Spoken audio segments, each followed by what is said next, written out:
अब पिछले कुछ दिनों से लीकों का बाजार काफी गर्म था। कुछ कंपनी लीक्स कर रही थी और कुछ लोग लीक कर रहे थे। और जिसके बारे में हम बात कर रहे हैं वो है रियलमी के जो स्मार्टफोन्स आज लॉन्च हुए, दो हुए, रियलमी 7 और रियलमी 7 प्रो। जरा नजर डालते हैं रियलमी 7 में क्या है दम और कौन कौन हो सकते हैं इनके कॉम्पिटिटर। चलिए इसी बारे में आज बात करते हैं आज के वीडियो में।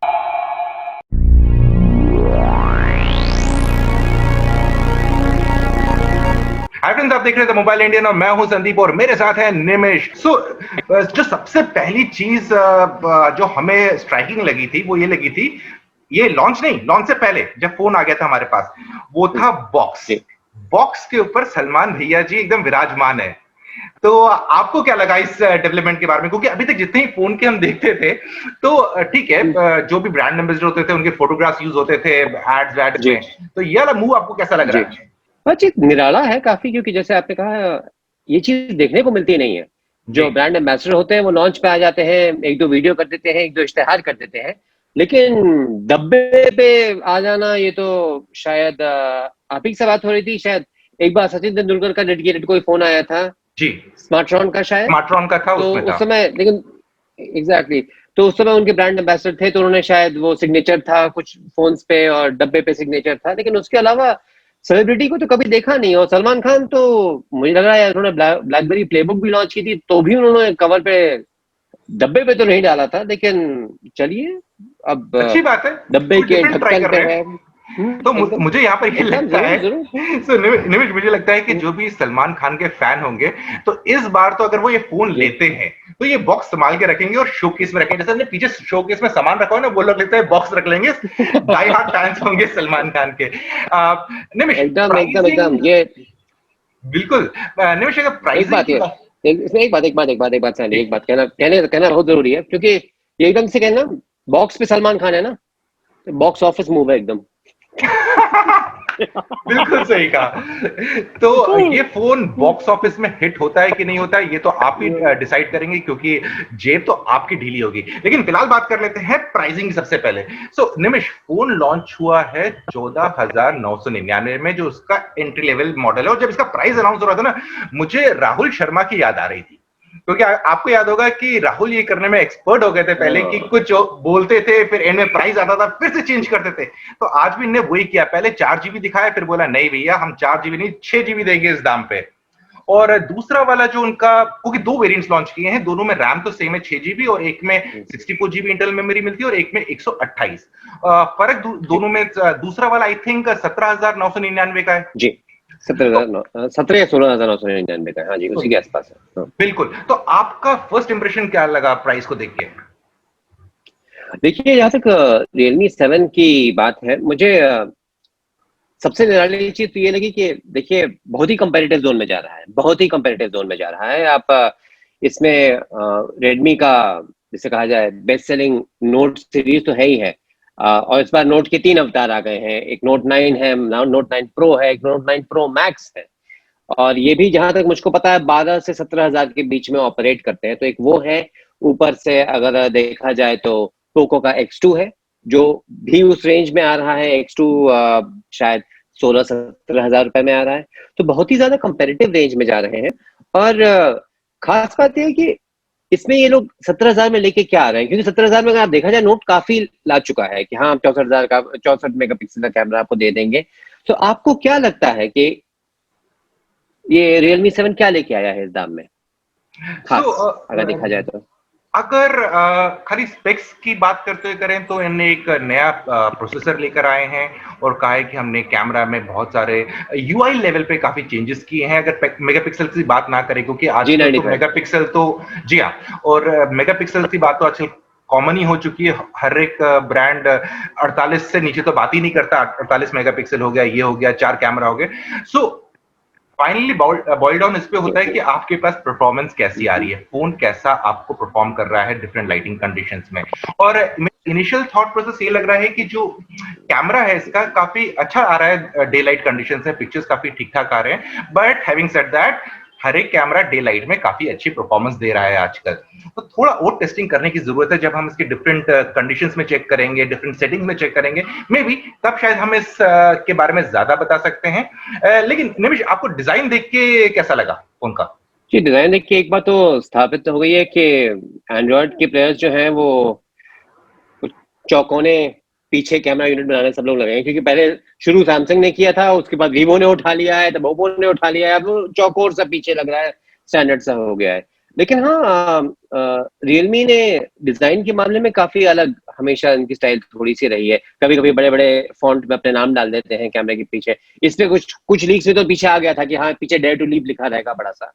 तो मुझे तो अच्छी बात अच्छी लगी कि ऐसा नहीं हुआ है। जैसे आप देख रहे हैं पीछे, इसमें एक डुअल शेडिंग का एक इफेक्ट सा है, इसमें लग रहे हैं दो रंग है, थोड़ा अलग तरह के रंग है, एक ज्यादा गाढ़ा है, एक जरा हल्का सा है।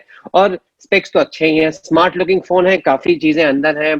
रियलमी के में अगर आमतौर पे देखा जाए तो रियलमी और उनके काफी फेमस राइवल जो है रेडमी में स्पेक्स को लेकर के ज्यादातर किसी को ज्यादा प्रॉब्लम नहीं होती, क्योंकि स्पेक्स आमतौर पे अच्छे ही होते हैं। जैसे आपने कहा, परफॉर्मेंस पे बहुत डिपेंड करता है। G95 से कैसी परफॉर्मेंस ये लोग निकाल पाते हैं, क्योंकि शायद पहले एक या दो फोनों में से एक है जिसमें जी ये यूज किया गया। दूसरा शायद भी आपके पास है, शायद Oppo बिल्कुल F17 बिल्कुल। Pro है ओप्पो जिसमें G95 है। आपको कैसा लगा? क्या बात बेसिकली है, क्या बात डिजाइन की अगर बात करें तो बड़ा चीज स्ट्राइकिंग सिमिलैरिटी लग रही है दोनों फोनों में। ये जो साइड की जो पट्टी है ना, रनवे बना के रखा हुआ है रियलमी पे, वो एकदम Oppo F17 Pro जो कल लॉन्च हुआ है उससे मिलता जुलता है। तो दोनों के पास सेम वो साइड का रनवे देके रखा हुआ है, डुअल टोन दिया। जी हाँ, कलर थोड़ा चेंज कर दिया है। एक ने नाम, रियलमी ने तो नाम पट्टी के अंदर ही रख दिया है, Oppo ने थोड़ा सा बाहर कर दिया, दूसरे कोने पे डाल दिया, मतलब तुम थोड़ा पट्टी से बाहर हो जाओ, तुम्हें रनवे ऑक्यूपाई करने की जरूरत नहीं है। लेकिन ओवरऑल देखो तो डिजाइन मुझे इंटरेस्टिंग लग रहा है। 7 का, रियलमी 7 का कोई एज सच कंप्लेन करने वाली बात नहीं है। और जो बैक पैनल है, मुझे ऐसा नहीं लग रहा है कि बहुत ज्यादा फिंगरप्रिंट्स भी ले रहा है। लेकिन हाँ, लाइटिंग में आप देखेंगे तो आपको लगने लगेगा। तो उसके लिए कंपनी ने बॉक्स में एक सिलिकॉन केस भी देके रखा है, तो आप यूज कर सकते हैं। और यूज करने में काफी अच्छा है, सिंगल हैंड ऑपरेशन आराम से आ रहा है। और खासकर मैं बात करना चाहूंगा जो ये साइड माउंटेड फिंगरप्रिंट स्कैनर दिया हुआ है, मुझे ये फीचर बड़ा अच्छा लगता है। जब से ये फोनों में आ रहा है, बड़ा इजी, नेचुरली आप फोन को अनलॉक कर सकते हैं। तो आपका कैसा रहा एक्सपीरियंस साइड अनलॉक बटन के साथ? कि साइड अनलॉक बटन मुझे हमेशा सबसे अच्छा लगा है। फिंगरप्रिंट स्कैनर की जहां तक बात रही है, साइड अनलॉक मुझे सबसे अच्छा लगा है। और एप्पल ने भी जब होम बटन में डाला था तो भी मुझे अच्छा लगा था, क्योंकि लग रहा था कोई एडिशनल बटन नहीं है, जितने बटन आपके पास है बिल्कुल उसके अलावा कोई अन्य चीज नहीं लगाई गई है। जबकि आप पीछे आपने दूसरा बटन लगा दिया या डिस्प्ले के नीचे आपने दूसरा बटन लगा दिया, तो आपको एक और चीज करनी पड़ती थी। अब शुरू में आईफोन में और ये साइड माउंटेड जो फिंगरप्रिंट बटन है, उसमें फायदा ये है कि आप जो नॉर्मल जैसे होम बटन दबाते हैं, वो नॉर्मल बटन, होम बटन आप वैसे भी दबाइएगा, चाहे वो फिंगरप्रिंट स्कैनर नहीं है तो भी आप दबाइएगा, तो आपको एडिशनल कोई चीज करने की जरूरत नहीं पड़ती। मुझे लग रहा है साइड तो बेस्ट लोकेशन है उसके लिए। सर निमिष, और सबसे इंपॉर्टेंट चीज होती है डिजाइन देखने के बाद जिसका रुख करते हैं इंसान, वो है पावर बटन का। पावर बटन ऑन कर दिया और सबसे पहली चीज देखते हैं डिस्प्ले। और डिस्प्ले की बात कर ले, मुझे थोड़ा सा कलर्स इसके थोड़े से दबे हुए लग रहे हैं फर्स्ट इंप्रेशन में। ऐसा लग रहा है मे बी जो वॉलपेपर चूज किया है, डिफॉल्ट वॉलपेपर कंपनी ने चूज किया है, मे बी उसकी वजह से भी हो सकता है, लेकिन थोड़े कलर दबे हुए लग रहे हैं। और एक और चीज मुझे लग रहा था कि तो थोड़ा ब्राइट सनलाइट में अगर आप इसको देखेंगे, व्यूबिलिटी में थोड़ा सा इशू आ रहा है, थोड़ा सा आड़ा तिरछा करना पड़ेगा फोन अगर आपको सब कुछ पढ़ना है, देखना है इसमें। आपका कैसा रहा एक्सपीरियंस?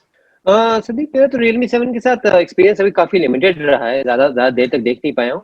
लेकिन हाँ, ये डिस्प्लेस को लेकर के थोड़ा सा Realme का, अगर हम लोग कहें ना कि जिसे हम अंग्रेजी में एक्लीज हील कहते हैं, कि अगर इस गुलाब में एक छोटा सा कांटा होता है, तो Realme गुलाब में वो कांटा उन लोगों का डिस्प्ले है थोड़ा सा, क्योंकि थोड़े से डल लगते हैं। और इस कारण भी क्योंकि जो उनका जो कंपटीशन है, जैसे Xiaomi है या आपके सैमसंग है, सैमसंग के M सीरीज आ जाता है इसके अंदर, उनके काफी ब्राइट किस्म के डिस्प्ले होते हैं। तो Realme का थोड़ा सा सप्रेस हमेशा लगा है। जैसे आपने कहा, आड़ा तिरछा थोड़ा करना पड़ता है, कौन जाने वॉलपेपर का ही कमाल हो कि भाई वॉलपेपर आपने डाल रखा है, वो भयंकर रंगों वाला नहीं है जो एकदम कूद करके फूल खिले गुलशन गुलशन वाला वॉलपेपर नहीं है। तो देखते हैं, आशा करते हैं बेहतर होगा, आशा करते हैं बेहतर होगा।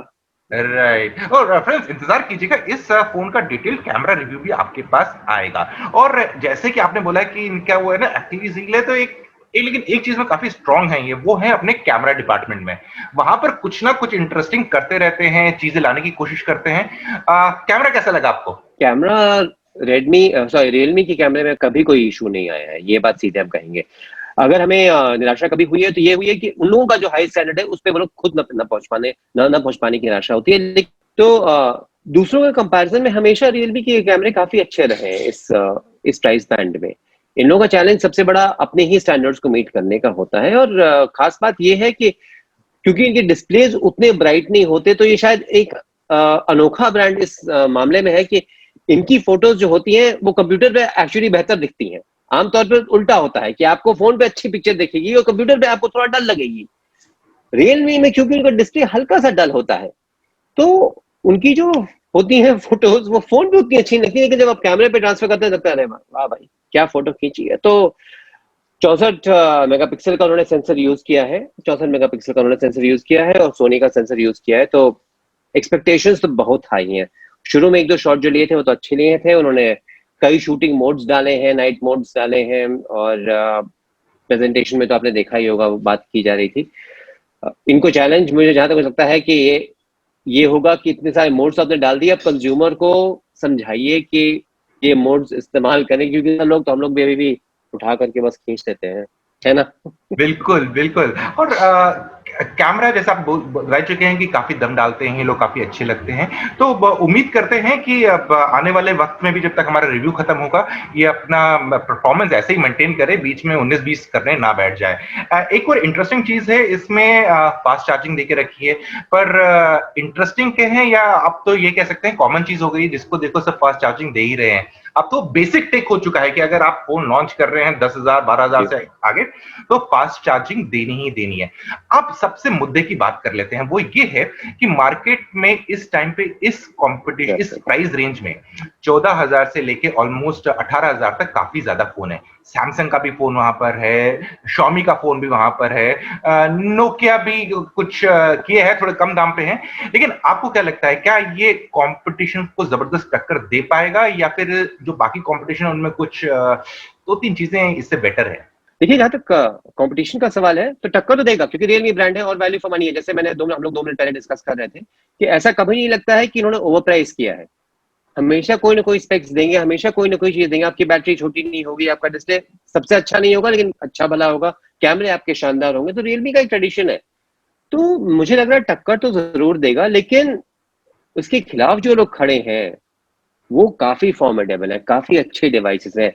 रेडमी की नोट 9 सीरीज खड़ी है, पोको का X2 खड़ा है, आपका सैमसंग गैलेक्सी की M सीरीज की डिवाइसेस है, और ये काफी अच्छी डिवाइसेस है। गैलेक्सी M सीरीज जैसे आप देखें AMOLED डिस्प्ले का दावा कर सकती हैं। आपके पास Xiaomi के डिवाइसेस हैं, वो लोग कहेंगे चलिए हमारा UI अच्छा है, हमारा ओवरऑल परफॉर्मेंस, बैटरी मैनेजमेंट इत्यादि बहुत शानदार है। पोको आके कह देगा हम लोग 120 हर्ट्ज रिफ्रेश रेट लेके आ गए हैं हमारे पास। आपके पास 682 है, हमारे पास 686 सेंसर है, 64 मेगापिक्सल का, अलग किस्म की डिजाइन है। तो चैलेंज काफी काफी है इसके खिलाफ, लेकिन अगर कहा जाए तो इस समय देखते वक्त ये लग रहा है, रिव्यू तो आप ही बताएंगे, लेकिन 15,000 से 17,000 के बीच में अगर आप सोच रहे हैं फोन खरीदने की, तो इसको नकारा नहीं जा सकता, इसको आपको कंसिडर करना पड़ेगा, और ये बड़ी चीज है। राइट। और परफॉर्मेंस की अगर बात कर लें तो ये वाला फोन जैसे हम पहले बता चुके हैं MediaTek G90 चिपसेट पे बेस्ड है, और उसी चिपसेट के साथ हमने कल ही फोन देखा था Oppo F17 Pro। मुझे इनिशियल जो परफॉर्मेंस देखा, मुझे ऐसा लगा इसमें परफॉर्मेंस Oppo से थोड़ी सी बेटर है। Oppo मुझे हल्का सा लैग नजर आ रहा था, लेकिन इसमें ज्यादा लैग नजर नहीं आ रहा था, और सिंपल ऑपरेशन के लिए, जैसे स्क्रॉलिंग कर रहा हूं उसके लिए मे बी शायद Oppo वाले फोन में किसी अपडेट कोई आने वाला होगा, उसकी वजह से इशू आ रहा होगा। लेकिन फिलहाल के लिए फर्स्ट इंप्रेशन में ये लग रहा था अभी अच्छे से हमने बाकी, मतलब जिसे कहते हैं ना एकदम ताबड़तोड़ फोन को भर दो और अच्छे से यूज करो, वो वाली टेस्टिंग अभी नहीं की है। उसका इंतजार तो करना पड़ेगा जब तक हम रिव्यू खत्म करेंगे। लेकिन फिलहाल के लिए फ्रेंड्स, अगर आपके कोई भी प्रश्न है इन Realme 7 से जुड़े, कमेंट सेक्शन में लिखिएगा, कोशिश करेंगे उनका जवाब दे। और ये भी बताइए कि आप नेक्स्ट वीडियो कौन सा देखना चाहेंगे Realme से जुड़े हुए, कैमरा टेस्ट देखना चाहेंगे या रिव्यू देखना चाहेंगे, या कुछ और गेमिंग टेस्ट बिल्कुल मत कहिएगा, वरना आप कहेंगे भैया पबजी का गेमिंग टेस्ट करवाओ, पबजी हो चुका है बैन। तो निमिष, अब फाइनली एक और फोन की बात कर लेते हैं, Realme 7 Pro, क्योंकि वो भी आज हुआ है लॉन्च। उसका फर्स्ट इंप्रेशन वो सब तो हम बाद में देंगे, कल देंगे आपको, लेकिन फिलहाल आपके इनिशियल थॉट्स क्या है 7 Pro के बारे में? देखिए 7 Pro अगर देखा जाए, इन्होंने लॉन्च के दौरान कहा था ये फ्लैगशिप है, सीधे सीधे कहा था, तो ये 7 का बड़ा भाई अगर देखा जाएगा तो एक तरह से नाम में तो है 7 है, 7 Pro है, लेकिन ध्यान दिया जाए तो काफी अलग किस्म की डिवाइस है, काफी अलग किस्म की डिवाइस है। इसमें अलग प्रोसेसर है, स्नैपड्रैगन 720G है, एमोलेड डिस्प्ले लेकर आए हैं, और ये बहुत इंटरेस्टिंग बात है कि स्टेज पे जाकर ये पहली बार में एक सीईओ को शायद कहते हुए सुना है कि हमने लोगों से पूछा आप एमोलेड डिस्प्ले चाहते हैं या ज्यादा रिफ्रेश रेट चाहते हैं डिस्प्ले में, और लोगों ने कहा एमोलेड डिस्प्ले चाहते हैं। तो ऐसी बात तो जैसे आपको पता होगा, हम लोग इसके बारे में काफी चर्चा करते रहे हैं कि रिफ्रेश रेट कितना इंपॉर्टेंट है, लेकिन जनता का कहना, सीमित जनता ही सही, लेकिन उसने साफ साफ कहा कि हमें एमोलेड चाहिए। ये काफी रोचक बात लगती है मुझको। सबसे बड़ी बात ऑफकोर्स जिसके बारे में उन्होंने खुद बात की है, कैमरे तो है ही है 64 मेगापिक्सल वाले, लेकिन इसमें डार्ट चार्ज है, तो बड़ी बैटरी है और 65 वॉट की चार्जिंग है इसमें। तो अगर हम कह रहे हैं बहुत बड़ी बैटरी को ये 34-35 मिनट में चार्ज कर देगा। 7 में जहां तक मुझको पता है 30 वॉट की चार्जिंग है, तो उसकी दुगनी तेज 65 वॉट की चार्जिंग इसमें है। और रियलमी कह रहे हैं इसमें उन्होंने सेंसर्स लगाए हैं पीछे जिसमें ये गर्म वरम ना हो इत्यादि, वो सब है।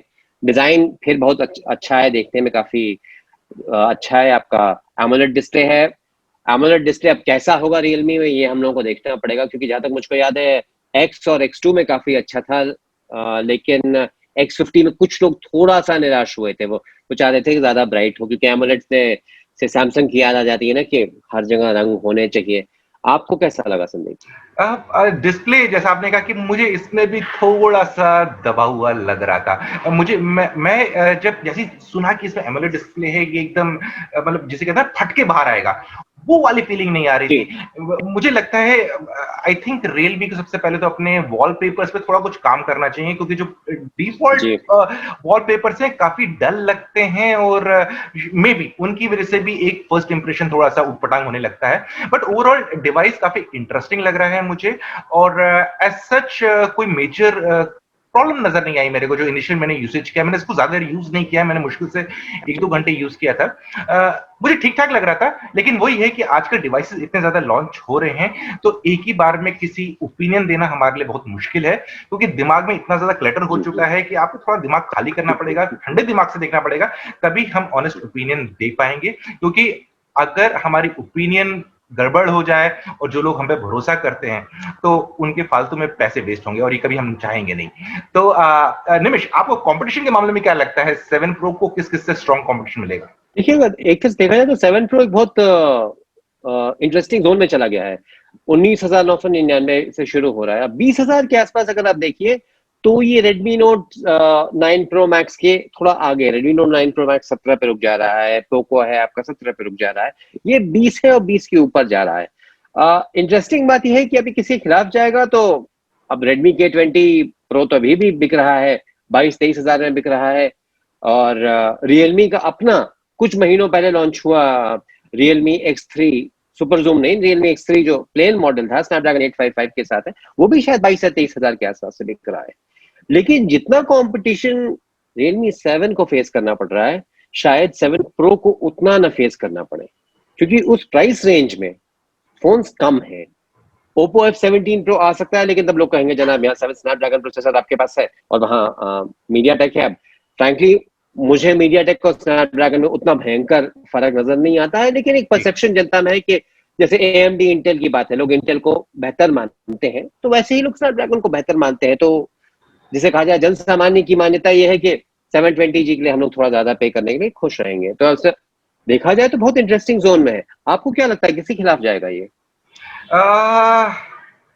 मुझे सबसे पहले तो लग रहा है ये टक्कर ओप्पो को ही देगा। अगर लेटेस्ट फोन्स की बात कर लें, ओप्पो 17 Pro को अच्छी टक्कर देगा, क्योंकि बाकी फोन्स अभी ऑफ लेट में इतनी जल्दी कोई क्लोजेस्ट राइवल नहीं आ रहा है जो लेटेस्ट लॉन्चेस में आ रहा है। पर ओप्पो को कल लॉन्च हुआ है और डिजाइन लैंग्वेज ऑलमोस्ट सिमिलर है, ऐसा नहीं है कि कोई ड्रास्टिक चेंज है। तो लोगों की प्रेफरेंस शायद रियलमी की तरफ चले जाए, क्योंकि थोड़ा सा एग्रेसिव ब्रांड है और ऑनलाइन ऑफलाइन अप्रोच कर रहा है एक साथ, क्योंकि ओप्पो ने कहा है कि जो हम लोग F50 F17 प्रो है वो थोड़ा ऑफलाइन पे ज्यादा फोकस कर रहे हैं, तो मे बी वो भी एक कारण हो सकता है कि रियलमी के पास थोड़ा सा अपर हैंड होगा। लेकिन एक बात संदीप, रोचक बात यह है, आपने ओप्पो और रियलमी की बात कही, तो अगर हम मार्केट शेयर की तरफ से की तरफ ध्यान दें, तो पिछले 2-3 क्वार्टर में लगभग 1 साल से ओप्पो और रियलमी के बीच में चौथे और पांचवें नंबर का जो है ना, ये लगातार झगड़ा चल रहा है। कभी कोई आगे निकलता है, कभी कोई आगे निकलता है, और फर्क ज्यादा नहीं होता है, फर्क 20-30 हजार यूनिट्स का होता है। तो जैसे कहा जाए, एक ये राम और श्याम की बात हो रही है थोड़ी सी। जी बिल्कुल बिल्कुल, जो अब देखते हैं कि राम और श्याम में से कौन है जो बाजी मारता है, वो तो कंज्यूमर्स डिसाइड करेंगे। लेकिन फिलहाल के लिए तो हमें इजाजत लेनी चाहिए, क्योंकि रिव्यू पे तैयारी करनी है और लोगों को, हमारे व्यूअर्स को जल्दी ही रिव्यूज पहुंचाने हैं। तो फ्रेंड्स, देखते रहिए द मोबाइल इंडियन, और मुझको निमिष को दीजिए इजाजत। जल्दी मिलते हैं एक और नए वीडियो में, तब तक के लिए आप अपना ख्याल रखिएगा।